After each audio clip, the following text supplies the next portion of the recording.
অবস্থা নিয়ে আমি কথাটা না বলাই ভালো। তারপরে আমি আমার ব্যক্তিগত মতটা বলি। বিএনপি তো একটা বৃহৎ দল, জনগণকে নিয়ে বিএনপি। আওয়ামী লীগ না থাকলে বিএনপি জিরো। আওয়ামী লীগ কিন্তু শতকরা 80% আওয়ামী লীগই বিএনপির যায়। বিএনপির মাত্র লিগেল কর্মী হলো, লিগেল নেতা হলো 20 জন।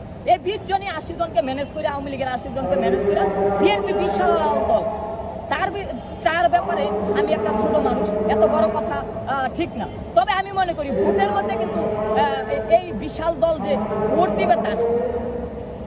আন্দোলন সংগ্রামে এইসব লোক থাকে, কিন্তু ভোটের বেলা কিন্তু মানুষ বিবেচনার মধ্যে দিবে। কিরকম? আমার ভোট আমি দিব যাকে খুশি তাকে দিব, এইটা না।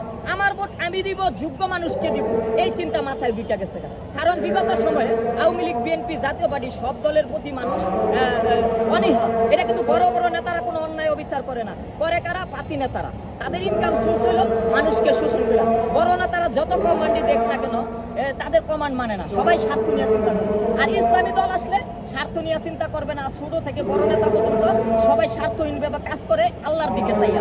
সেই কারণে ইসলামী দলের ভোট বেড়ে গেছে। গোপালগঞ্জে